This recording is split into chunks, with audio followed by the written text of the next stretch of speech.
Dikarenakan banyak parkiran liar di depan Maluku City Mall atau MCM, di mana hal tersebut merugikan banyak pihak, baik pengguna jalan maupun pihak Maluku City Mall yang sudah menyediakan tempat parkir khusus untuk pengunjung mall, maka Kepala Dinas Perhubungan Kota Ambon, Robi Sapulete, mengambil tindakan untuk menertibkan parkiran liar tersebut. Saat diwawancarai, Robi Sapulete mengatakan bahwa pihaknya telah sering melakukan penertiban terhadap kendaraan yang parkir di depan mal. Pemasangan trafikon juga telah dilakukan, namun masyarakat tetap tidak peduli. Karena hal tersebut, pihak Dinas Perhubungan Kota Ambon akan kembali berkoordinasi dengan manajemen Maluku City Mall tentang penutupan pintu depan mall yang merupakan akses masuk bagi pengunjung mall yang tidak tertib memarkirkan kendaraannya. Terkait dengan parkiran liar di depan MCM itu kan sudah selalu kita terbitkan. Jadi kami sudah menyampaikan itu juga kepada pihak MCM dan MCM, karena kalau terjadi parkiran di depan MCM itu yang rugi kan MCM sendiri, ya toh. Karena kan di dalam telah disediakan ruang parkir, tapi masyarakat di sini lebih memilih enak gitu loh. Yang pertama tidak bayar parkiran di dalam, kemudian begitu dia berhenti di situ dia masuk tangga MCM, dia masuk ke dalam. Sudah berulang-ulang kali kami mintakan kepada pihak manajemen MCM tutup pintu depannya. Kalau pintu depannya ditutup kan tidak ada akses, otomatis mereka bisa masuk ke dalam. Tapi dia tetap mempertahankan membuka pintu akses depan, berarti kan membuka ruang. Nah, waktu itu kan ada kerjasama antara MCM dengan pihak Lantas untuk melakukan penertiban itu kan di pasan trafikon itu kan segitiga. Tapi kenyataannya sekarang itu terjadi parkiran lagi. Itu nggak boleh. Oleh sebab itu nanti kita akan koordinasi dengan pihak MCM lagi, bagaimana kelanjutan tentang rencana penutupan pintu depan MCM tadi, supaya tidak ada lagi akses bagi mereka. Nah, tetapi tetap mereka mengumpulkan. Nah, ini konsekuensi karena memang alasannya apa kalau itu sudah pernah dilakukan tapi tidak bertahan lama, alasannya kendalanya di mana? Ini pengamanan itu kan harus rutin dijaga di situ. Harus rutin dijaga di situ. Karena begini, begitu aparat meninggalkan titik pengawasan, itu orang akan masuk lagi. Jadi orang belum sadar. Ya, perilaku lalu lintas di Ambon ini orang-orang yang berlalu lintas ini belum sadar sebenarnya. Di mana-mana parkir tidak pada tempatnya. Nah, seperti itu.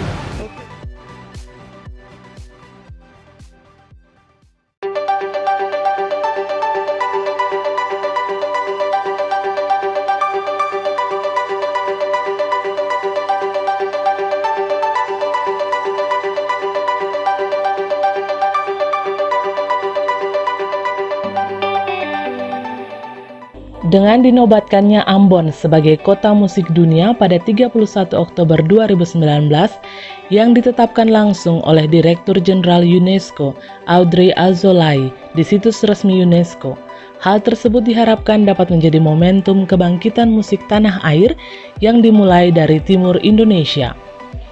Untuk mendukung perkembangan Ambon sebagai Kota Musik Dunia, maka dilaksanakan forum group discussion yang bertemakan uji petik naskah akademik desain strategis rencana aksi Ambon Kota Musik Dunia yang bertempat di Swiss Bell Hotel Ambon, Rabu 21 Oktober 2020 yang dipimpin oleh Roni Lopis selaku Direktur Ambon Music Office dan Eko Saputro selaku Koordinator Area 4 Direktorat Pengembangan Destinasi Regional 2, Deputi Destinasi dan Infrastruktur Kementerian Pariwisata dan Ekonomi Kreatif bersama dengan komunitas musisi yang ada di Kota Ambon. Roni Lopis mengatakan sejalan dengan penetapan Ambon sebagai Kota Musik Dunia, akan dibangun juga pariwisata berbasis musik tradisional yang harus menjadi identitas untuk menonjolkan budaya yang ada di Kota Ambon. Hal ini diharapkan dapat menjadi terobosan baru dari Kementerian Pariwisata dan Ekonomi Kreatif. Selain itu, Lopis mengharapkan agar komunitas musisi yang ada di Kota Ambon dapat menghasilkan karya yang berkualitas untuk kesejahteraan Kota Ambon ke depannya. Halo para pemirsa, saya Roni Lopis, Direktur Ambon Music Office atau Focal Point of Ambon UNESCO City of Music. Hari ini kita sementara melaksanakan sebuah kelompok diskusi terpumpun atau FGD dengan topik uji petik naskah akademik, penyusunan desain strategis dan rencana aksi pariwisata musik pada sebuah konteks kota musik. dan hari ini menghadirkan banyak komunitas dan banyak pikiran-pikiran baru yang diharapkan bisa membangun Ambon dari sisi lain, yaitu dari sisi musik. Sejalan dengan penetapan Ambon sebagai kota musik dunia, kita mencoba membangun pariwisata juga berbasis musik. Nah, basis musiknya adalah pada basis musik tradisi, di mana itu harus menjadi identitas kita pada sisi budaya, dan kita berharap bahwa penyusunan buku DSRA ini menjadi terobosan baru Kementerian Pariwisata dan Ekonomi Kreatif untuk membangun dunia pariwisata lewat pariwisata musik. Harapan kami bahwa para komunitas bisa tetap berkarya, memproduksi hasil dan mendistribusikan itu, dan jangan lupa untuk tetap melestarikan, mengkonservasi apa yang telah dihasilkan, sehingga apa yang kita bawa lewat pariwisata musik ini menjadi sesuatu yang berkelanjutan untuk masa depan kota ini dan bagi kesejahteraan masyarakat kota ini. Terima kasih.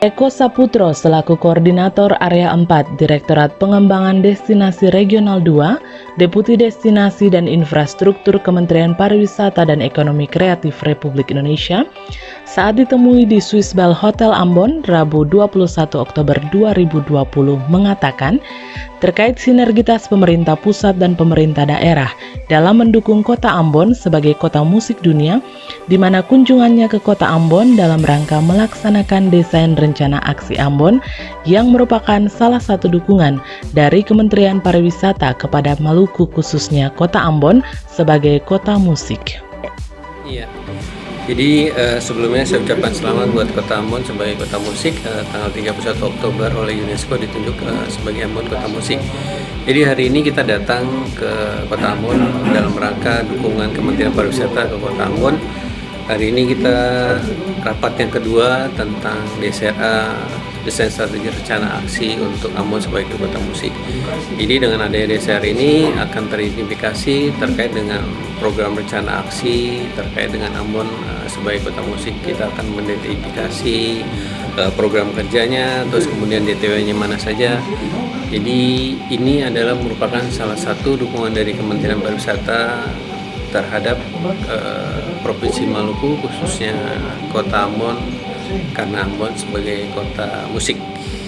Oh ya, untuk harapannya semoga dengan disusunnya naskah akademik DSR ini akan lebih fokus dan fokus terkait dengan pengembangan rencana aksinya untuk promosi kota Ambon sebagai kota musik dunia.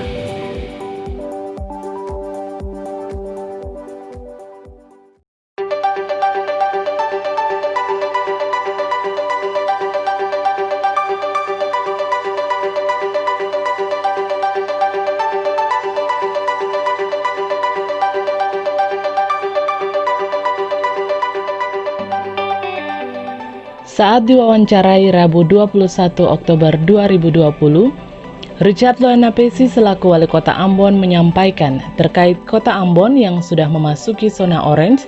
Hal tersebut merupakan hasil dari kerjasama Satgas Penanganan COVID-19 Kota Ambon bersama masyarakat Kota Ambon. Selain itu, Loenapesi juga menjelaskan terkait perpanjangan PSBB transisi tahap ke-8 yang akan dimulai Senin 26 Oktober 2020 mendatang, di mana akan ada beberapa kebijakan yang dipermudah, seperti restoran, toko, kafe maupun bioskop. Namun hal tersebut masih akan dibahas lebih lanjut. Sekarang udah orange kan? Iya, udah orange. Nah ini kan hasil daripada apa yang dikerjakan oleh aparat pemerintah kota dan partisipasi masyarakat, itu yang positif. Dia sudah turun jauh sekali orange. Nah, dalam waktu dekat ini terkait dengan perpanjangan PSBB transisi ke-8, nah itu ada beberapa kebijakan yang kita permudah lagi, ya, permudah lagi. Nanti besok saya akan kasih penjelasan pers sektor-sektor apa saja, ya, yang akan dipermudah itu. Misalnya restoran, toko, kafe, nah sementara kita pertimbangkan. Bioskop sementara kita pertimbangkan, ya. Nah, besok itu saya rapat lalu saya umumkan lagi secara resmi, sehingga di hari Senin lagi itu mekanisme berubah lagi untuk itu.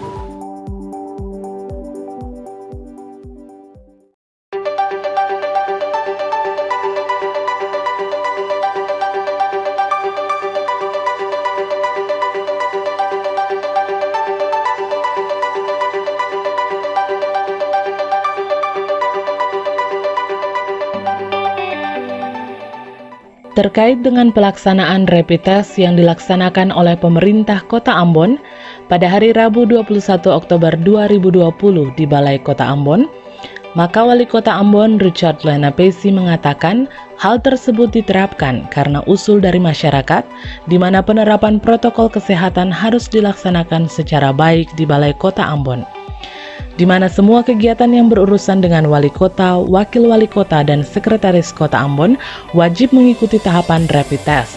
Hal tersebut juga diberlakukan untuk kepala OPD yang memiliki tingkat intensitas terpapar COVID-19 yang tinggi.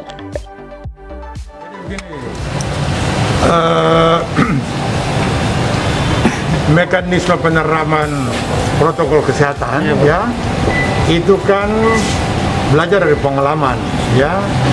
Di kota ini ada juga masyarakat yang kritik pemerintah kota ya. Kenapa?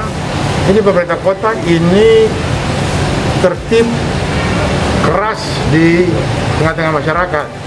Tapi ternyata mekanisme di kota ya dalam pengurusan itu tidak ketat ya. Nah, saya rasa ini masukan yang bagus. Atas dasar daripada masukan masyarakat itu, lalu kita betul-betul melaksanakan prokes ini ya secara proporsional. Jadi seluruh pegawai kota itu pejabat tidak boleh lagi parkir di dalam. Semua harus turun lalu mulai tes ya suhu badan.